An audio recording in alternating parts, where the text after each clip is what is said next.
in the front of the president's neck. Could you tell me about that? Yes, of course. It was a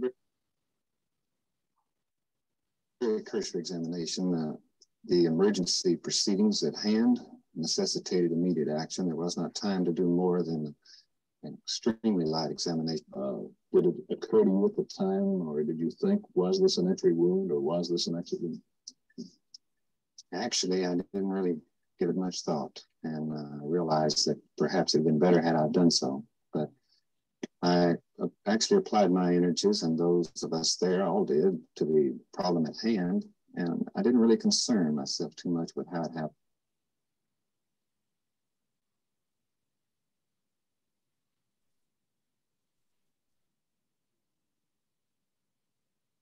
Sorry about that. I hit the button. But it didn't even occur to me. I did what was expedient and what was necessary, and I didn't think much about it. The nature of the throat wound can no longer be verified, for no records were made and no pictures taken before Dr. Perry cut through it in an attempt to relieve his patient's breathing. The doctors at Parkland were engaged in a desperate struggle to keep the president alive. All else was secondary, but their task was impossible. One of the shots had virtually destroyed the president's head. Even as the doctors worked, the president died. At the hospital, the scene was turbulent and disordered. The press and public were clamoring for news. Dr. Perry was rushed from the emergency room to a news conference where he was badgered into giving a description of the wounds. The neck wound, he told the press, looked like an entry wound, and he pointed to the front of his neck. In the transcript of that news conference, there's no doubt that Dr. Perry made it sound as if he had a firm opinion.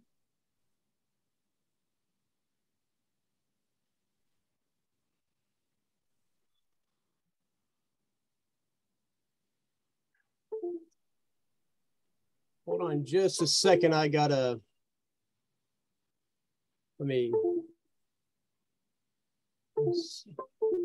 I have a small computer issue. Hold on just a second.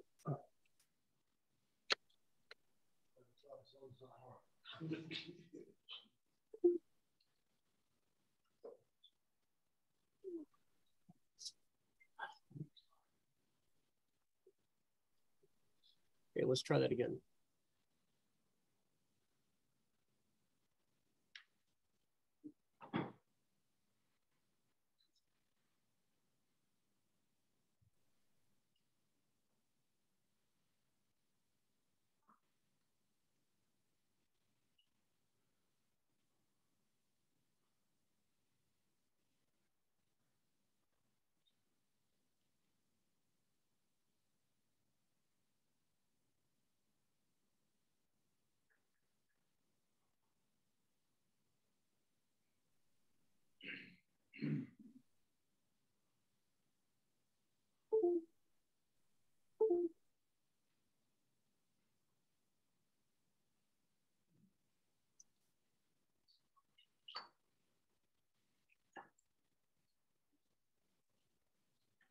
Okay.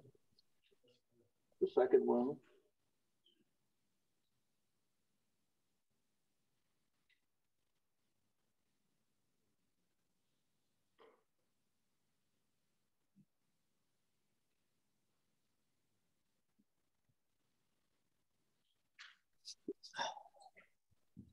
Amazon.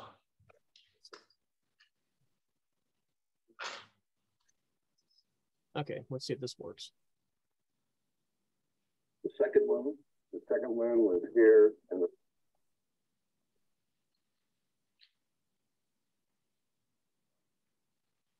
second wound was here in the throat, right above the necktie.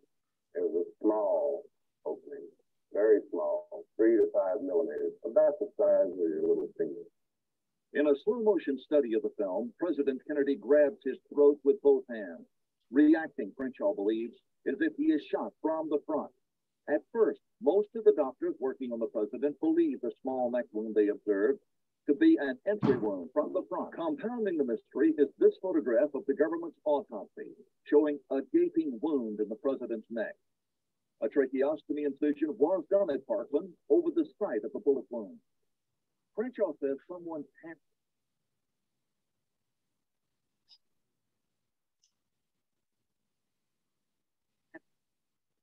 with that wound after he last saw Kennedy's body. making it larger to resemble a bullet exit wound. Look, this is the size of the tracheostomy tube. Incision was made and then placed in. This large part, this flange, stays outside. Those are the small ones, about the size of the tube. Right. An inch and a half. Excellent. This wound and the stud in the warren connection was almost 3 inches wide, double the size, double. Is it possible that the doctor working to put this in may have been already a bullet wound, made the incision too large? Oh, no, Perry was an artist with legs. He was one of the best trained technical surgeons.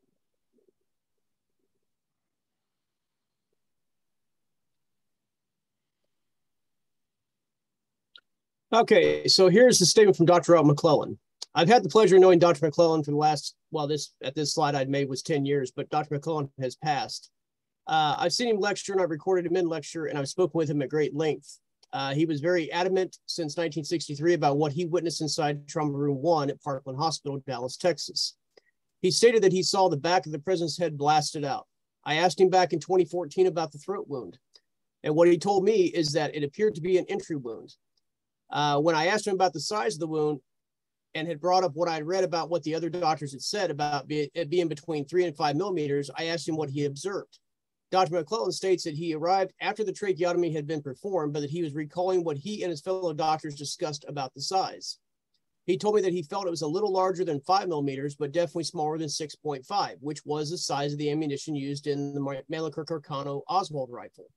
I pressed further, how much bigger? And he told me just a little bigger than 5 millimeters, but smaller than 6.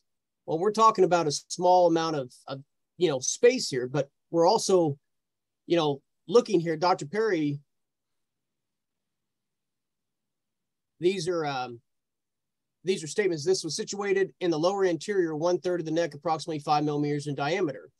Dr. Carrico, this was probably a 4 to 7 millimeter wound, almost in the midline, maybe a little to the right of the midline below the thyroid cartilage.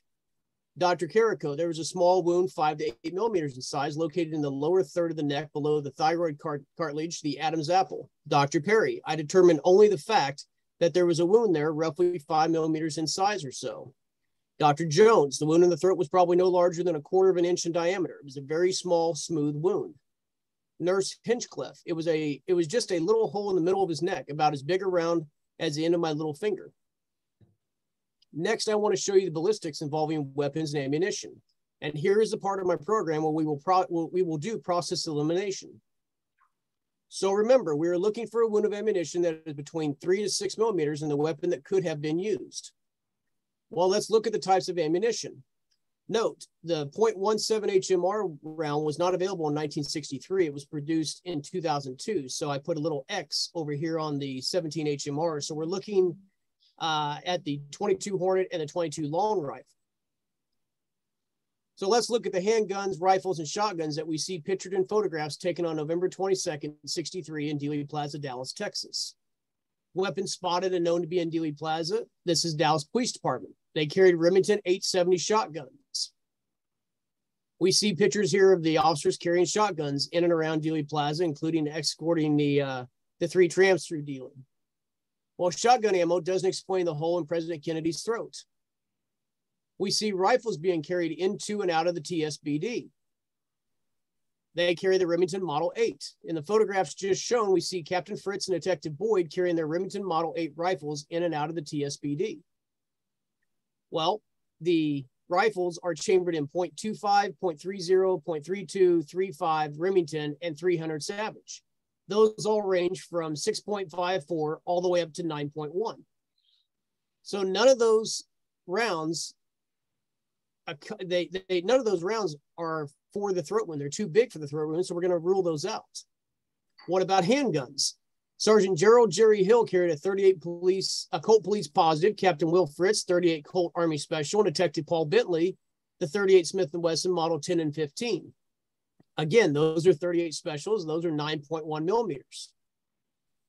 Dallas Police Motorcycle Officer Bobby Hargis carried a 45 ACP. We see the picture here where he's riding on his motorcycle and strapped to his hip.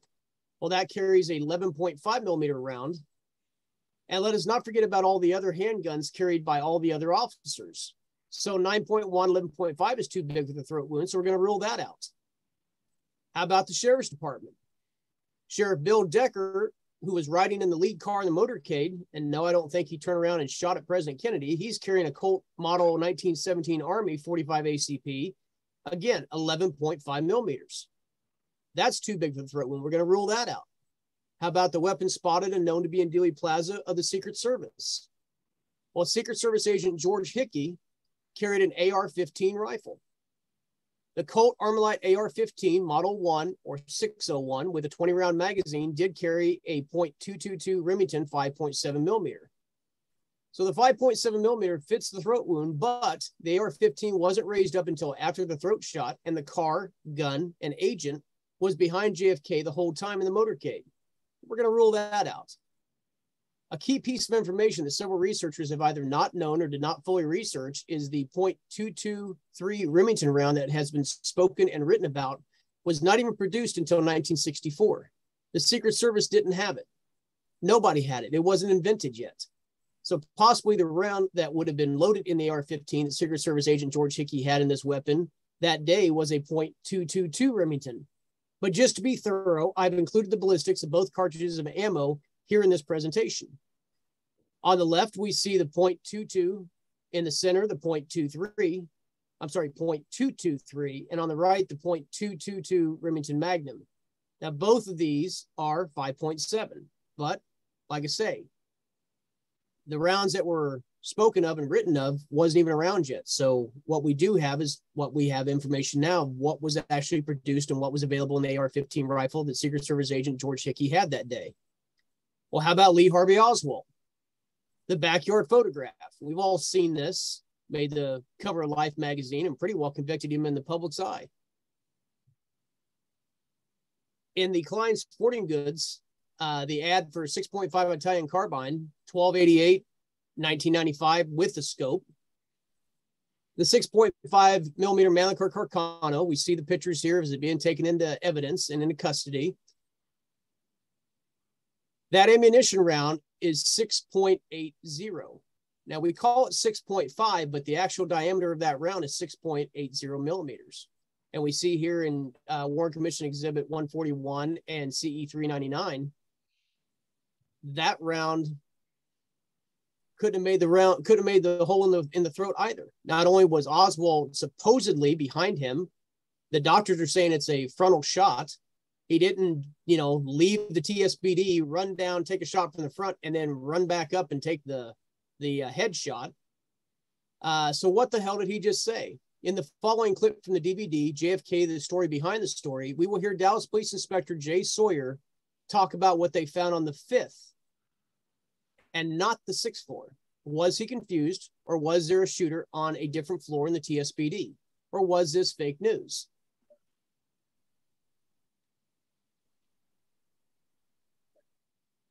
What is the story here now? This is apparently the building that the assassin shot from. This is the building of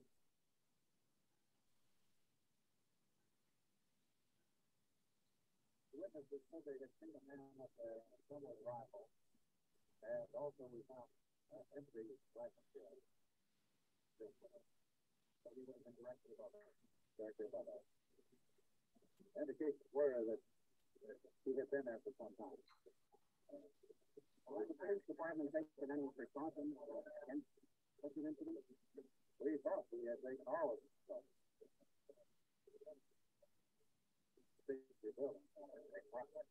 There were a lot of evidence. As it stands now, there is a suspect. There were witnesses. There are witnesses of the organization. What did they see as far as the president of the suspect? Well, several witnesses saw both the president and the government and the government. You also understand that this service. Yes, I do. I appreciate that. How many police do you have in the city? We have approximately 13. I would assume they're all outright.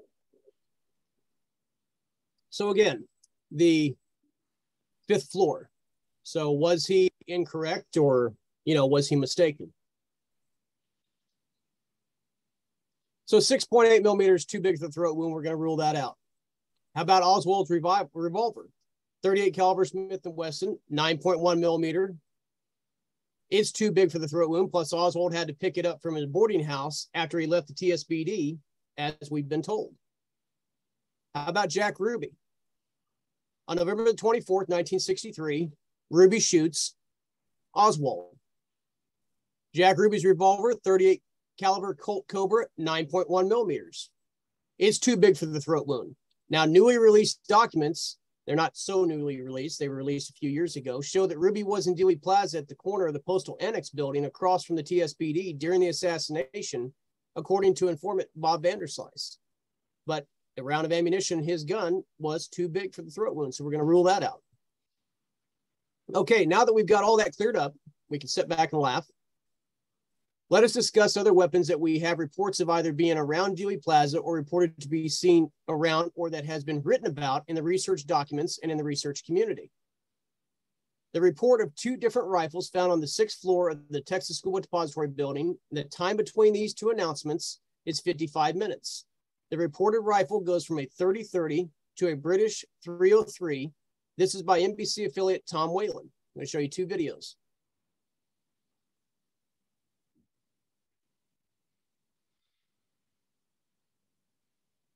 A short time later, Dallas sheriff's officers took a young man into custody.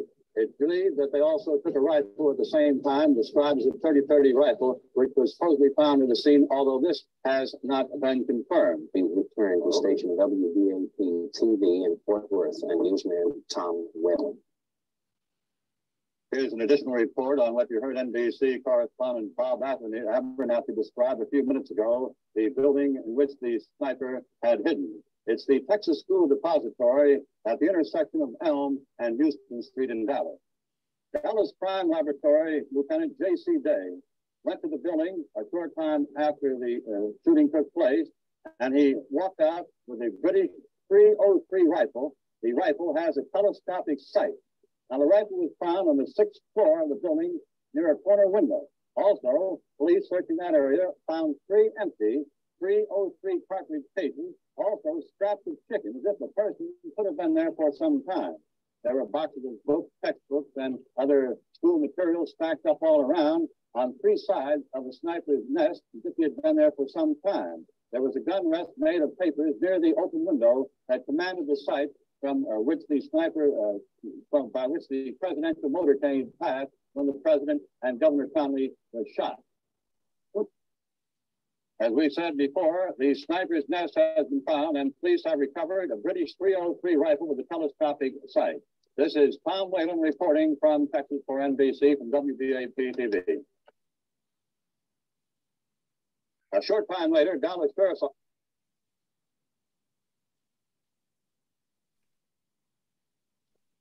So was this fake news? Now, these are images of a 30-30 rifle that was spoken about. These are not the exact weapons that were there as reported on, because we don't have pictures of a 30-30 rifle found, and this particular type of weapon was never entered into any evidence. This is a 30-30 rifle. It's a 7.8 millimeter round of ammunition. Well, that is too big for the throat wound, so we're going to rule it out. Now, these are images of a British 303 rifle. Again, Tom Whalen spoke about these. These are not the exact weapons that were there as reported on, because we don't have pictures of a British 303 found, and this particular type of weapon was not entered into any evidence. Also, the British 303 rifle we see pictured here, 7.92 millimeters. Well, the British 303 is a hell of a lot better weapon, and you could take a head or throat shot with, compared to the Mannlicher Carcano. The 7.92 millimeter is too big for the throat wound. We're going to rule it out. Here's an extra tidbit of information. Buell Wesley Frazier owned a 303 British Enfield rifle.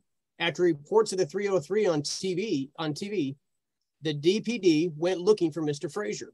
The rifle was not the only reason he was wanted for questioning. Also, his connection to Lee Harvey Oswald, and he too worked at the Texas School Depository Building. In this supplementary offense report, and I won't read the whole thing, but it states here from Rose and Stovall that they were tracking down. This was This was on 11/22/63. It was dated 11/25/63. But this states that they went and found Buell Wesley Frazier. He was visiting his stepfather, Dave Williams, at Parkland Hospital. They took him back to his house. You know, Frazier went ahead and showed them where his 303 rifle was and his box of ammunition. It was, they looked at it and they let him go. You know, they had this supplementary offense report, but again, why? Because he owned a 303 and that's what they're reporting on. So what I'm curious about is, if they couldn't have got Oswald, were they setting up Buell Wesley Frazier to take the fall? How about the two guns in the TSPD prior to November 22nd, 63? In Roy Truly's later testimony in the Warren Commission, 7H 381 to 382, I'm just going to read the highlights here. Mr. Ball asked, do you recall any time that you saw any guns in the Texas School Book Depository building? Mr. Truly, yes, I did. November 20th, 1963. Mr. Truly, they belonged to Mr. Warren Castor, a rifle to go deer hunting with, and a .22 rifle. The mysterious 38 in the brown paper bag. There was a 38 snub-nose revolver found in a brown paper bag or lunch sack. It was a 38 snub-nose revolver, serial number 893265. There had been reports of it being found in front of the TSPD, the grassy knoll, and the corner of Ross and Lamar Street. The reports of a blonde-haired woman dropping it, found by Willie Flatt and turned into Dallas Robbery Homicide Office by DPD Patrolman J. Raz. The FBI started an investigation on 11/30/63. Where did this investigation lead to? Where is the revolver now? It is clouded in mystery. We don't have a definitive answer. I just pulled this up on Google Maps.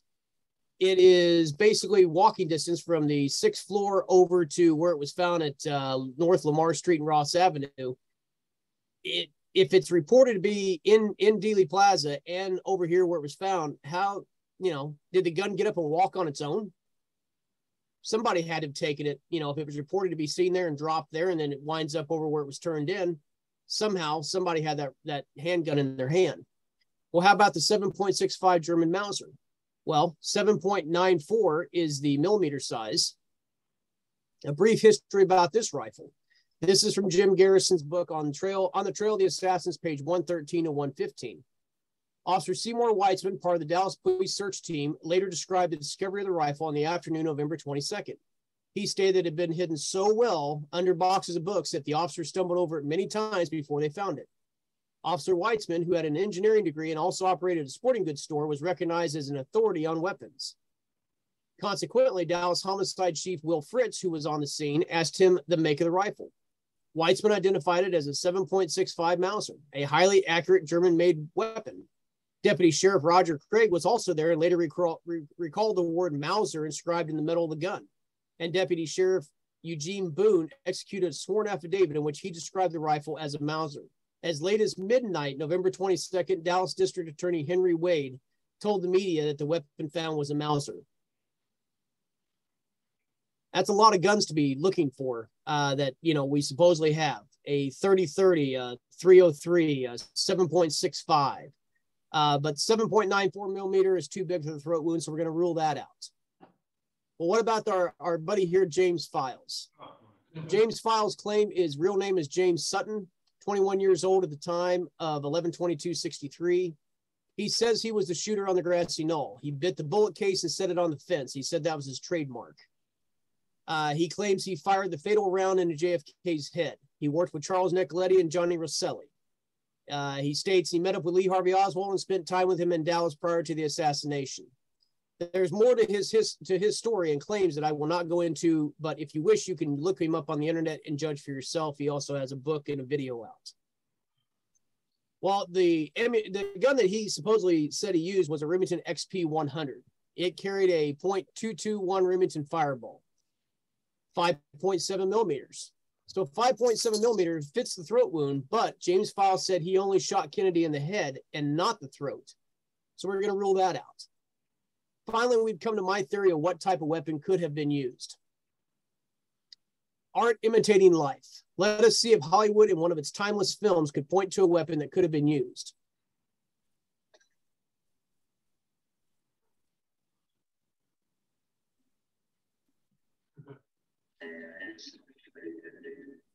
Bond, James Bond, Ian Fleming's From Russia with Love. I'm not going to show all the videos here because I know we're kind of pressed for time and I want to get through this. But in the video, it says Q, the guy that always gives James Bond his weapons, gives him an AR-7. It's a 0.25. The movie states that the AR-7 is a 0.25 caliber. Well, they got this wrong. It was actually chambered for 0.22 caliber. But From Russia with Love was released October 10th and 11th in 1963 in London and the UK. In the United States, it was released April 8th, 1964. The reason for the use of the gun in the movie was an assassination. Well, let's fast forward to something that came out in season 2 of 2020 in the Umbrella Academy. Now, this is 4 years after I first spoke about my research and the finding of this weapon. Number 5, and I don't know how many people in the audience or who will see this after has seen the show, the Umbrella Academy, but number 5, he's one of the kids. He uses this weapon to basically do all kinds of damage and use it throughout history. And we see here in the next 3 pictures, the character is standing behind the grassy knoll, behind the fence. He's putting the rifle together. He takes it out of a briefcase. He's taking aim. Now, the AR-5 and the AR-7, this is the weapon that I want to talk about. This is what my theory is. The ArmaLite AR-5 or the AR-5-2, because there was a first edition and then number 2 came out because number 1 had problems, so they came up with AR-5 number 2. It was produced and put into use in 1956 by the United States Air Force. It was released for civilian use in 1959. The weight was 2.5 pounds. This gun is not very heavy. The stock length is 28 inches. The barrel length is 14 inches. Total length is 42. This gun comes apart. It can be smuggled in. It's usually used in ejector seats of pilots. So that way, if they get shot down or the plane goes down, they have something they can at least use to, survive on. It's like a survival rifle. The AR-5 was a bolt action. We see part of the gun here, the action where it's bolt action. It had a magazine. It was a 5-round magazine. It was also known as the Ronson or the Zippo magazine clip because it's pretty small. I mean, it's about the size of a Zippo or a Ronson lighter. It's a 22 Hornet. It is 2.3 times the muzzle velocity and 7 times the energy of the common 22 long rifle. Now that picture looks like it's a big weapon or big cartridge. It's not. In size comparison, the 22 is on the left. The 22 Hornet is the one that's on the right. It looks more like a missile. It's not very big. It was designed in the 1920s, produced in the 1930s to present. You can still get this round of ammunition. It was manufactured of Winchester, used by the United States Air Force during World War II. Now, I'm just going to point this out over here on the box of the cartridges. It says, under no circumstances, the ammunition is to be used for offensive or defensive measures against enemy personnel. This ammunition is provided for use with your emergency survival rifle for the killing of game and food under emergency survival conditions only. Why? Because this round was, it goes against the Hague Convention of using this against enemy personnel. The specifications. The 22 Hornet is 5.7 millimeters. It travels in the VMAX. It has velocity at 3,060 feet per second. This is what's known as a hypersonic round. It's 728 foot-pounds of energy. The 55 grain is 2,652 feet per second with 859 foot-pounds. I mean, this some bitch is going to knock you out. I mean, it's going to do a lot of damage. So 5.7 millimeter fits the throat wound. So let's rule this one in. The ArmaLite AR-7. This is the one that, James Bond had. It was produced and used in 1959 to present. You can still get this rifle today. It's not made by ArmaLite anymore. It's made by Henry Survival. The weight is, again, 2.49 pounds. Stock length of 21 inches, barrel length 14, total capacity, total length of 35 inches. It had a 5-round capacity magazine. The new one that you can get by Henry, I believe that is a 8-round. But the 22 long rifle, it's a very small round. In that specifications, it's also 5.7 millimeters, but now the velocity and the energy is considerably different. Your 40 grain runs at 1,200 feet per second with 104 foot-pounds, all the way up to, you can get a 31 grain that travels 1,750 feet per second with only 204 foot-pounds. It fits the throat wound. We're going to rule this one in. This is the Henry AR-7 that I'm speaking of, that I spoke of a while ago. This is the rifle that I have, that I've shot many times. This is what you can get today. ArmaLite is no longer made, but they were sold actually to Colt several decades ago. So ArmaLite is not a brand anymore, where they produce weapons. The gun now weighs 3.5 pounds, total length 35, and their magazine capacities went up to 3 more rounds. All broken down, you've got your stock at the top, your action, 2 clips, the butt cap, and the barrel. Everything breaks down and fits inside the rifle. Now, this is exactly the same design that the ArmaLite rifle was in the AR-5 and the AR-7. This is just a newer version, synthetic stock instead of wood. The next slide will show you a video of the Henry Survival AR-7 being assembled. Now, this is a video that I made just to show you how quickly the rifle can be put together.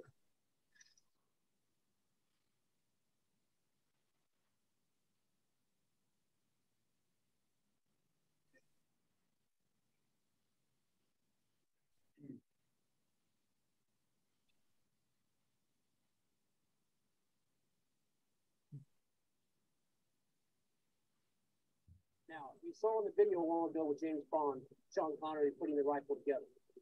Well, for demonstration purposes, we actually have the AR-7 Henry Survival rifle here, and I'm going to put this together for you. You pull off the butt cap. Everything is inside the stock. You have 2 magazines. You have your barrel. You have your action. You take the action, you slide it in. There's a turn screw. Tighten the turn screw up.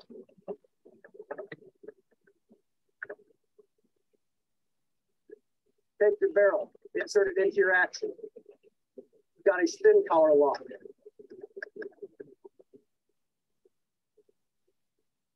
Take the magazine, insert magazine. This is your rifle. It's extremely light. I'm holding this with just 2 fingers and my thumb steady. You think this rifle could have been used?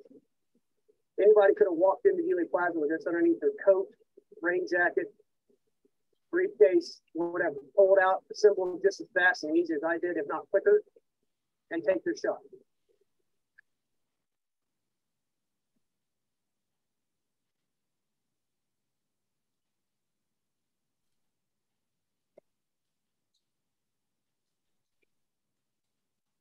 So the Henry AR-7, now we see this with a scope on it. Could you have put a scope on the AR-5, AR-7 from ArmaLite? Yes, you could. The Henry has a rail on it that you can add the scope to it. So the AR-5 and the AR-7 both could have been used. The AR-5 is the rifle that I lean towards because the 22 Hornet round is a more powerful round. Not only is it more powerful, I think that would have caused the hole in the windshield. I think that could have caused the perfect round hole in JFK's throat. So why? Well, there's very little recoil. It's an easy to conceal rifle. It's extremely accurate to 100 meters. And for such a small caliber, it can cause a lot of damage. Also, it's quiet. It sounds like a firecracker. A firecracker.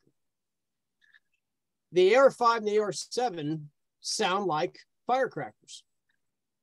In comparisons between the firecracker and the AR-7, they're within point, I forget the exact number, but on a decimal meter, they are exactly the same. There's a slight little difference, but nothing that you're really gonna be able to tell just by listening through your ear.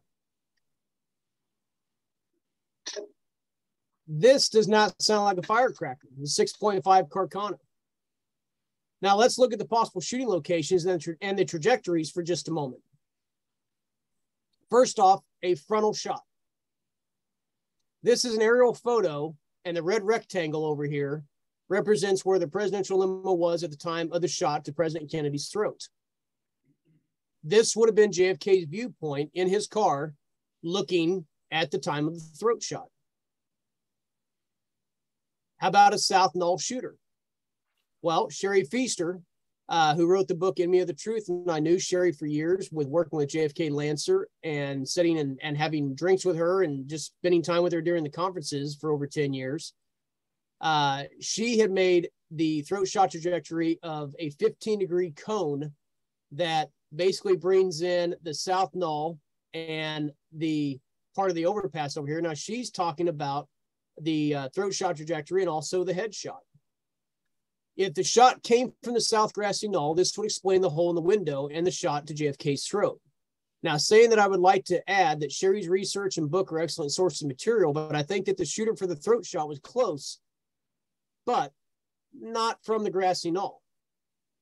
This would have been the sniper's viewpoint from the South Knoll. Here's a little bit higher. This is almost right at the corner of the bridge. We can kind of see the bridge in the shadow over here on the bottom left. So where do I put a shooter? Let's look at the bridge. This photograph taken by Tom Dillard. This is moments, this is just a few moments right after the assassination. Most people look at the people on the top of the bridge up here. They're looking at what's going on down on the street, but they don't really see what else is in the photograph, because 90% of the time we see this photograph printed, it is cropped right here at this car on the left side. It's cropped in the middle of the tail light. The middle tail light, it's usually cropped right in half, and it goes up right where James Tague is sometimes cut out of that photograph. But I zoomed in and I looked and I see something. Here's more of a blow up. Now let's talk about a tactical shooting position. And I think this will make sense when you see it. In the Frank Cancelleri photo, right after the assassination, this after the cars have gone through, the motorcycles are speeding to Parkland. We don't see anything up there in that bridge spot. It's not there anymore. It's gone. But it was there in the Tom Dillard photo. This is a reenactment photograph. Me and Brian Edwards went down to Dallas a couple years ago, and if you look at the Tom Dillard photo on the left and you look at the Dillard reconstruction photo on the right, in the same spot, now you see something. That's me. I'm crouched down in the tactical shooting position.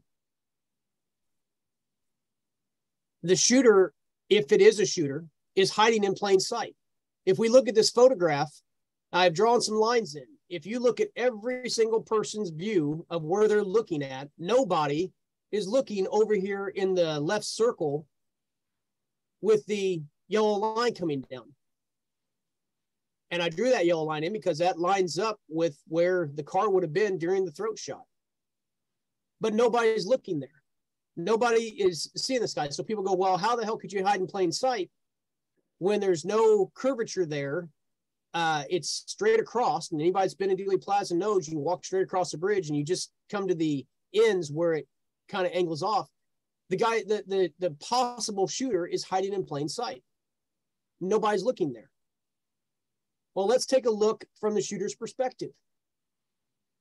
If you're looking over the top of the edge of the railing there, this is what he would have saw. The car is just a little bit where JFK's limo would have been. It's actually a little farther forward, but this is what he would have saw if he was standing up. If he's crouched down, looking through to take a shot, this is his viewpoint.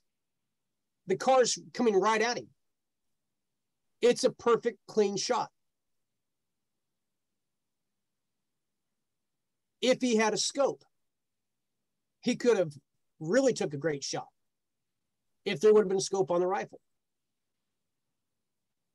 For those that think a 22 won't penetrate a windshield, let's look at the proof courtesy of YouTube and the channel Full Mag. Now, this guy is shooting. Now, this is a, it is a 22 rifle. It's more of a tactical rifle. But as we see in this video, for those that say a 22 can't pierce a windshield, sure it can. We're looking at it right now.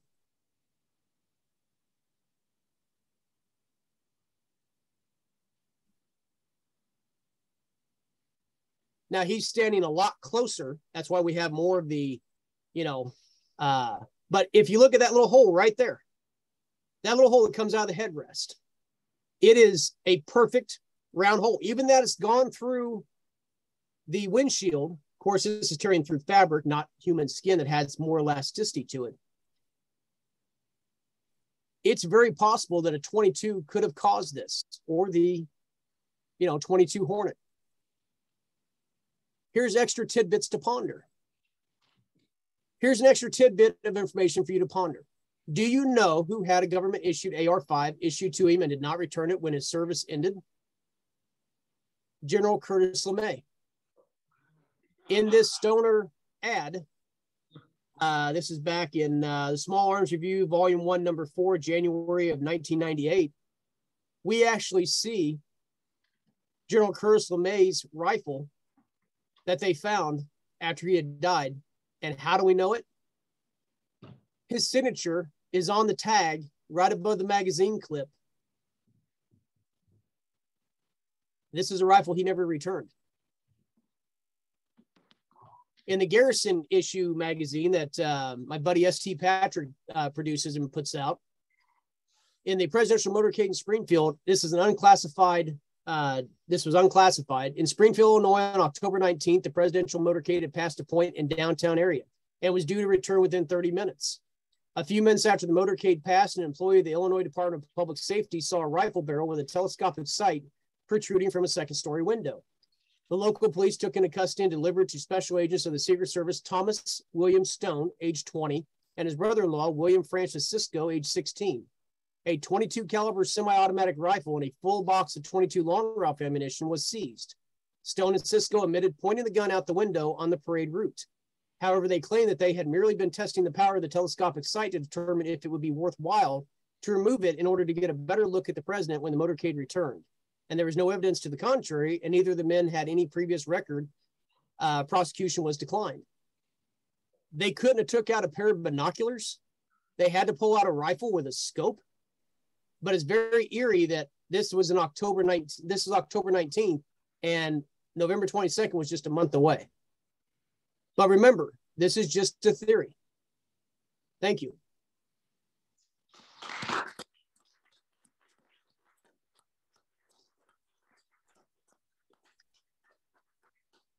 Am I doing okay on time, Neil? Well, we are running a bit late, but thanks for running through at 1,000 miles an hour. Hey, it's 193 slides in a short amount of time. Let me just see if there are questions from the floor. 1 second. Yeah, Bart's got a question. Okay. What's the deaf mute guy called who was near the picket fence? Hoffman, Ed Hoffman. Ed Hoffman. Ed Hoffman stated that the weapon was disassembled, that he saw that the weapon was disassembled and basically put in a case as such. So I think that strengthens your case for the type of weapon.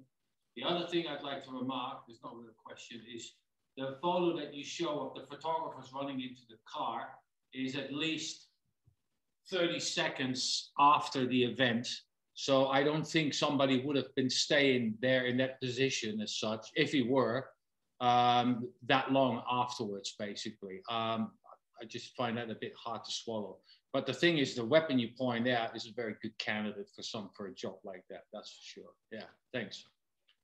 Thank you, Bart. I was going to add something. Now, we do see a photograph. I've seen it several times. I'm sure some of you guys have also. There looks like somebody carrying a rifle on the South Knoll right after the Frank Cancelleri photo was taken. I think actually Frank Cancelleri took the photograph. Don't quote me on that. I have to look at my notes. But if we see in the Dillard photo that there's somebody there on the bridge, and then in the cancellary photo, you zoom in and there's somebody walking with a rifle over on the South Knoll. Could that have been the possible bridge shooter? I think it could have been.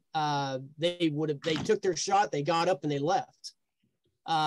Could they have taken a headshot from that location? Well, I've had a lot of people ask me that. Could the 22 Hornet shell, cause a head wound? The thing about the 22 Hornet, it has a ballistic tip. It's a little plastic insert that makes a pinpoint to it. You could take that out, and if you wanted to, say, tip the bullet with mercury and make it an exploding round, you could do that. So I just want to throw that out there. All right, thanks. David, did you have a question? Yeah, I was just going to add a point to Bart's comment, which I think is fair enough, and I think it's good. It just occurs to me that maybe if we're talking about 30 seconds ago, there was still cameras and photographers moving towards the underpass, maybe the gunman would have stayed crouched just to maintain some cover for a few moments longer rather than taking a shot and then standing up in front of the cameras. Could you have been disassembling it? Possibly, yeah, possibly. So I was just wondering as to the fact that the gun wasn't seen a few moments later. It may just be that it was hanging around a little while. Wasn't Foster a policeman on the bridge? The guy, I think he was. I mean, I think there was definitely a policeman. Yeah, there was a police. Sorry? Officer J.C. White was supposed to. J.C. White. Yeah. And totally lied to the Warrant Commission about he heard nothing because a train went past. Yeah. To me, that's kind of why he wasn't read. The truth come about to him. Yeah. And Ian Griggs sort of claimed up about him as well. He wouldn't talk about it. Really? Interesting. Okay. Any more questions? Yes, Matthew. Can we make this the last one as well?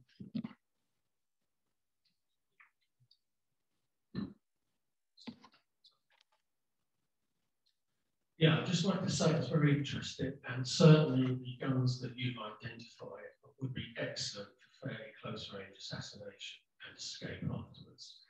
My only observation is that do you feel you're taking too much by the estimates of the Parkland doctors who didn't measure the wound? They're just guessing. And I mean, I've not got big hands, but the end of my finger is more than 5 mil.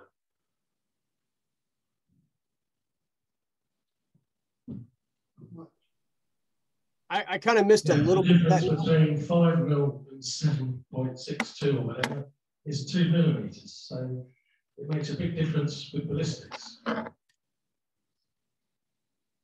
Yeah, I think if I would have heard it, or if I would have read it from more than, if I only heard it from one person, but there were several people that were discussing the size of that wound. We go with Perry, Carrico, Crenshaw, McClellan, the nurse, Hinchcliffe. I think that the reason why I don't want to say I fell down the rabbit hole, but in a way, I guess I kind of did, because the way I see it is if we can't get closer to the ballistics and the size, then we kind of, open ourselves up to going, okay, well, the 6.5 Carcano, the Oswald rifle is the rifle that caused the throat wound.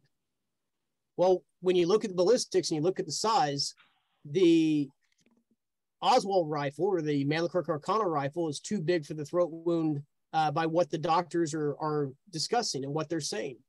So I feel that it needed to be looked at more in depth and then find out by process of elimination which weapon could have caused that hole. So yeah, I agree with you. Although some of the Parkland witnesses were just repeating what others had said, I think Perry didn't see the wound.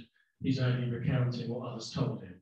So no, Perry saw the wound. No, was it one of the doctors didn't? He didn't see the body until after the tracheotomy had been performed.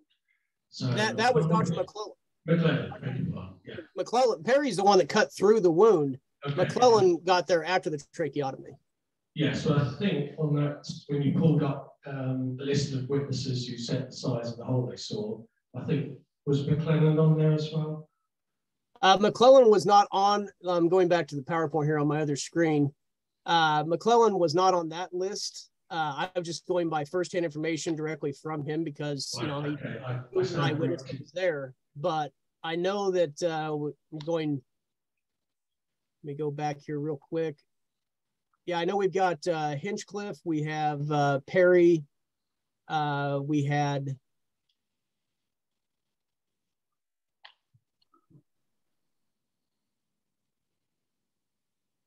There's quite a few names on that list. Yeah, there was quite a few. I mean, that's what I'm saying. I mean, if it was just one doctor or one eyewitness that, you know, spoke about it, then I wouldn't have put so much probably effort into thinking about that. But, you know, when I started looking at what all the doctors and eyewitnesses there were stating, yeah, you've got Perry, Carrico, Jones, Nurse Hinchcliffe,